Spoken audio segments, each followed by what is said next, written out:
Welcome to our special final edition of Return to Athens. This week we win a gold, a silver and a bronze. And a sneak preview of what the teams will be wearing and where they'll be staying. All that and more as we return to Athens. For our final opening story, we take a behind-the-scenes look at the manufacture of the ultimate reward, a gold medal. A team of artisans, which include electronic specialists, machiners, engravers and goldsmiths at local company F. Simon, were awarded the privilege of producing up to 150 gold, silver and bronze medals per day to meet the large quota.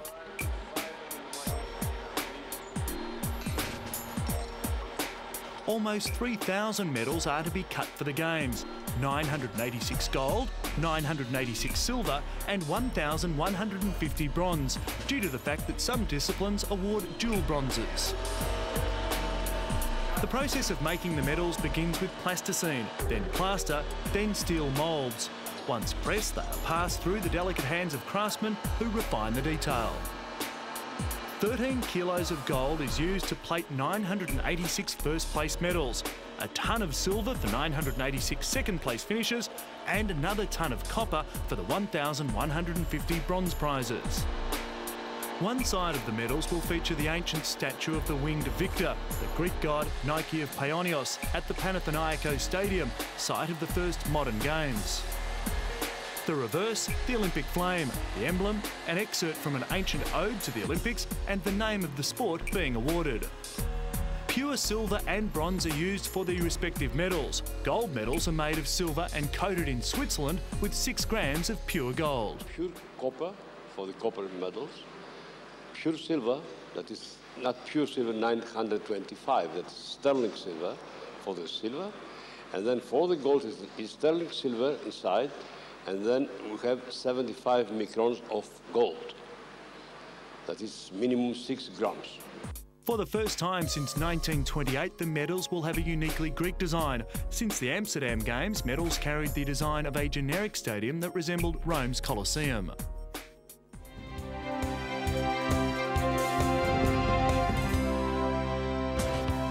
So you've planned your trip to Athens for the Games, and no doubt you'll already have selected a comprehensive program of sports to attend. But what about the city herself? What's special about Athens?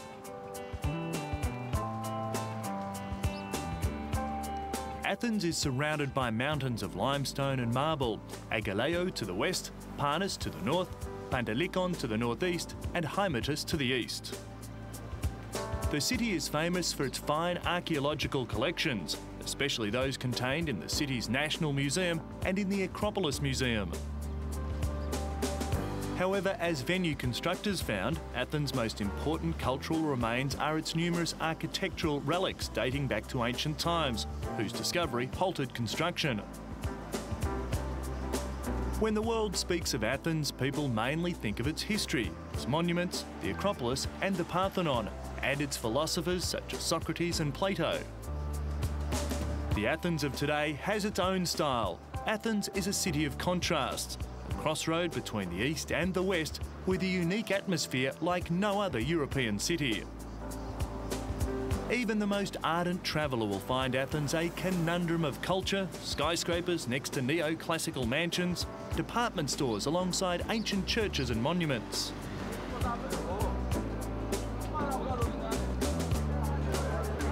If you're thinking about taking time out from your hectic sporting schedule to fit in some shopping, Athens has it all.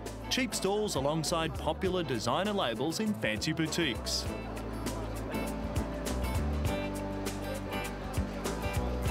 Most of the boutiques and fashion clothing shops are located in Ermou and Eolou streets. If you enjoy souvenirs and Greek art, then Monastiraki and Plaka are the places to go. You name it and they'll have it. Miniatures of Athena and Zeus, ancient helmets, puppets of men and women in national dress, and of course, Olympic souvenirs. As part of the European Union, the official currency in Greece is the euro. So, for most Europeans, there'll be no problems with foreign exchange. However, for non-EU citizens, you can exchange foreign currency at banks or post offices, major hotels, shops, restaurants and travel agencies. All except credit cards, with Visa the official credit card within any Olympic precinct. The district of Plaka is a mysterious tangle of alleys, streets and stairs surrounded with 19th century classical houses and mansions. This part of Athens, once considered working class, is now one of the most worthwhile areas of the city for exploring. The Plaka district is almost completely free from traffic and contains the famous flea market around Monastiraki Square.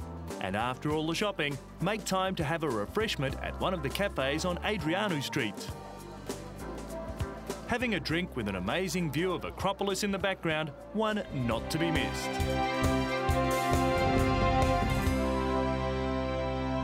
The Athletes' Village will be home to 16,000 athletes and officials, including International Olympic Committee President Jacques Roga.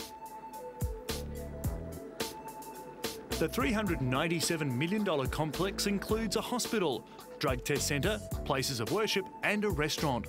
Also included are a swimming pool, a training track and 2 gyms. The village, nestled below the hills of Mount Parnassus, is made up of almost 3,000 apartments and is surrounded by 17 kilometres of roadways.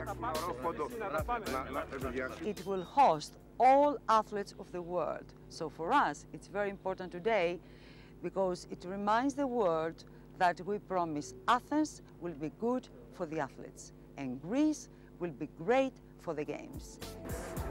The village can almost be considered as a city within its own right. It will include an on-site fire brigade and medical clinics. Organisers keen to point out that this is the first Olympic village with the whole array of training facilities for the athletes, meaning they do not have to travel long distances to keep in peak condition.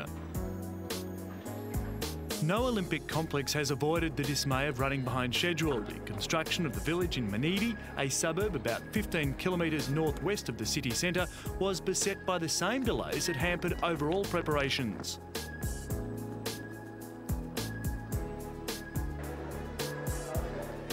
And if you're thinking of entering the site to visit friends or relatives, think again.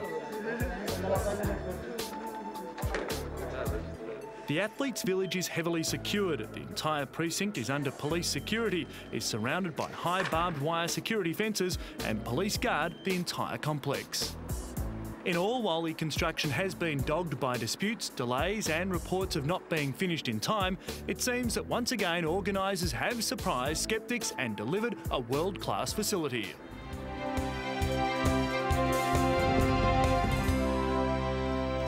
Russian synchronised swimming duet Maria Kiselyova and Olga Brusnikina wore their Team Russia strip to show off the red and white designs that will grace just about every event. TM Bosco Sport designed the uniforms with Slavic pattern stitchwork for the 824 Russian athletes who are strong contenders to top the medal tally.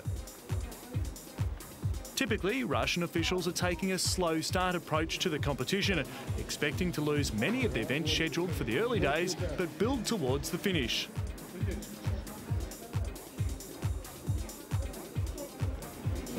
Usually you see Kiselyova and Brusnikina in their swimsuits, but the 3-time Olympic duo say this year's uniforms will help the entire team look its best outside the water as well. We'll probably be the best looking athletes at the Olympics. Not only will we have the best looking women, but we'll be beautifully dressed as well. The committee president agrees. All our Olympic athletes will be thinking about victory as they march into the stadium for the opening ceremony, wearing these fantastic uniforms. And after all, if you're going to win, you need a good uniform. Not only will the athletes be supported with snazzy uniforms, they're also getting support from their new mascot, Cheburashka. He's not exactly a sporting legend, but the fuzzy, flappy-eared children's cartoon character is a favourite among Russians. And he doesn't look too bad in Team Russia's red either. More team news, and with its biggest ever team, 407 strong, China's sporting officials and athletes hope to carry home a haul of at least 20 gold medals. What do I think? Well, I think if you want to talk about specifics, it will be tough. Winning 28 gold medals has a pretty high degree of difficulty. But personally, I think if we get 20, maybe 22, 23, that would be fairly normal. They're also mindful that Olympic competition is something you only get every 4 years. The Olympics are different to any other sporting event. The hard competition and cruelty of any other competition cannot compare to the Olympics. We are also fulfilling a mission to give experience to our young athletes in 2008. Most of our young athletes have no experience in attending a big event like the Olympics. Beijing was selected in 2001 to host the 2008 Olympics and has said it is taking the Athens experience seriously in terms of logistics and security in addition to sports. The average age of competitors will be 23.3, which is 6 months younger than the team they took to Sydney. 322 of the 407 are going for the first time. This year, officials said a lower medal haul could be expected because of China's wish to give young athletes a taste of competition at the elite level. As regards to preparing and attending the Games, we have to pay attention to the preparation and training of the team for the Olympics in 2008. It increases the difficulty of reaching our goal in Athens, but this is necessary to ensure a sustainable development of Chinese sport. It also is necessary to reach our goals in Beijing. China confident there would be no problems with doping issues.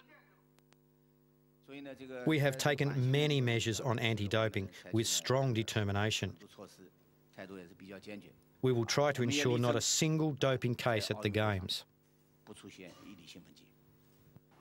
In June, China announced that 16 athletes from 9 sporting disciplines had failed doping tests last year, while tests on 4 more this year had proved positive.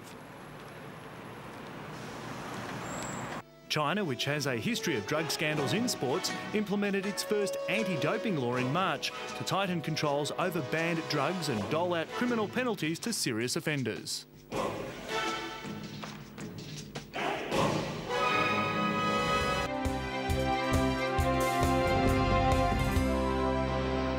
Americans got their first glimpse of what the US swim team will look like when gold medalists Rowdy Gaines and Janet Evans debuted the team's swimsuit outside the famous Bloomingdale's department store.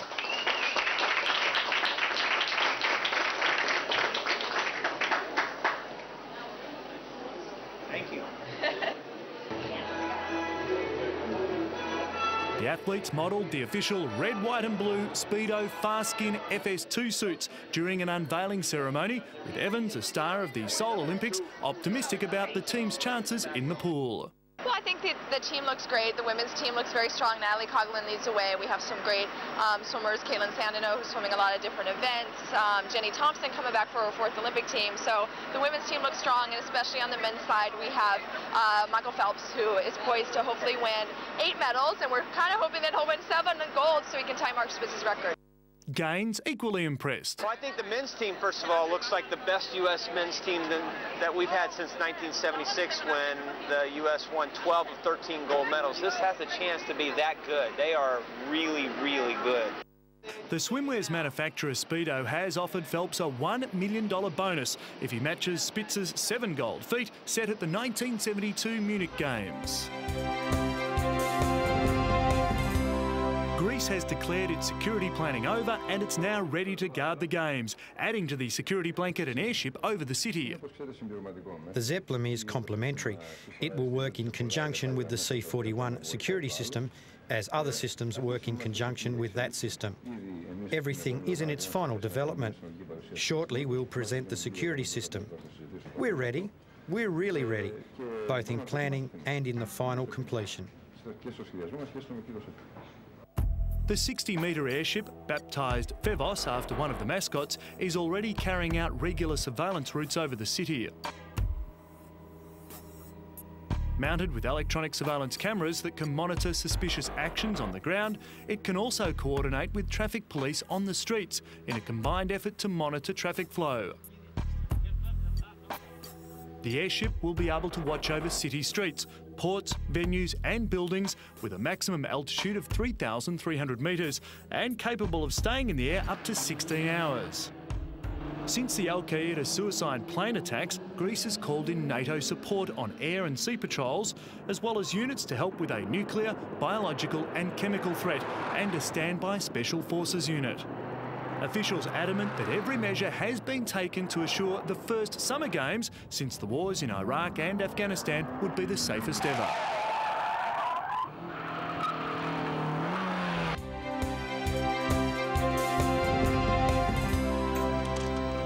More good news as hundreds of Athenians packed into the city's new tram as it made its first trip through the city. At games time, the tram will ferry thousands of spectators from the city centre to sports venues along the southern seaside. Transport Minister Mihalis Liapis said that the new tram would help facilitate the transportation of people around Athens, complementing improvements in the city's bus, rail and metro networks.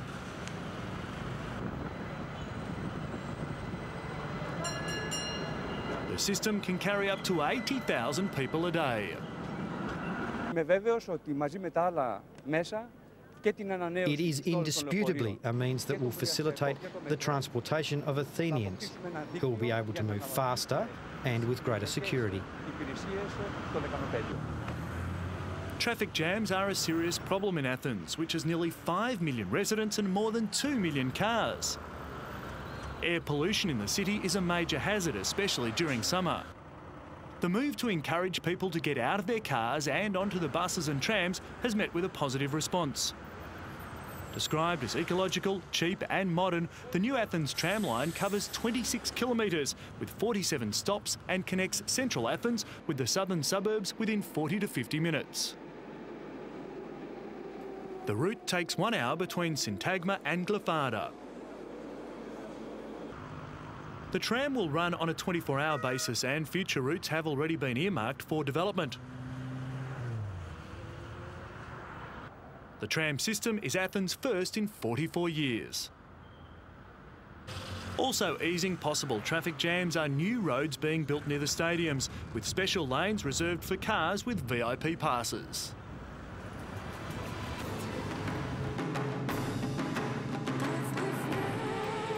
And sadly, it's now time for Return to Athens to bring you our closing ceremony. Time to end our program's journey, one that began without a main stadium and finished with a city now fully prepared to host the athletes of the world in friendly competition.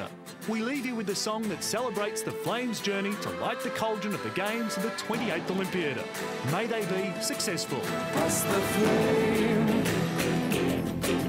unite the world. It's a time to celebrate, let our voices be heard. Pass the flame, unite the world. Bring us all together.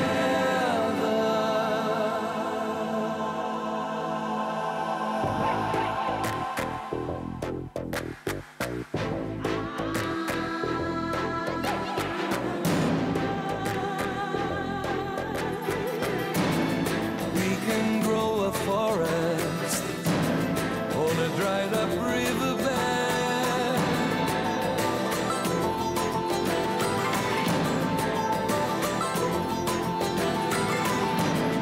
We can build a mountain from a grain of sand. Reach out, hold out your hand. Reach out, hold out your hand.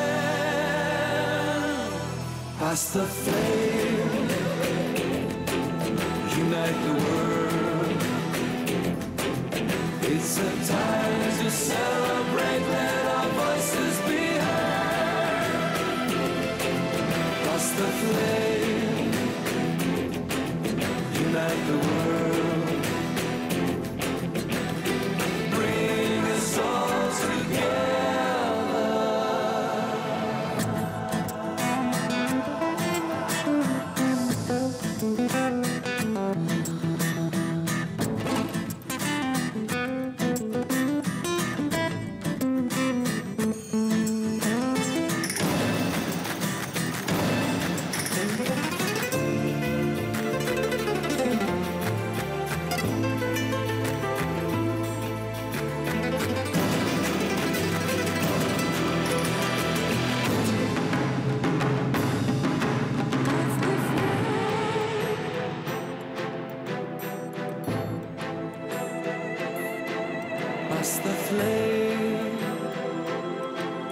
Unite the world. Unite the world. Holy light. Unite the world.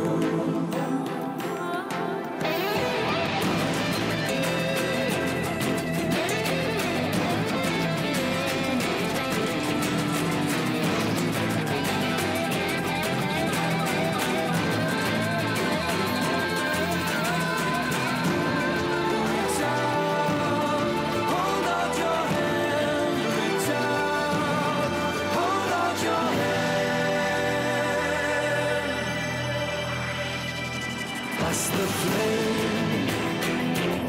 Unite the world.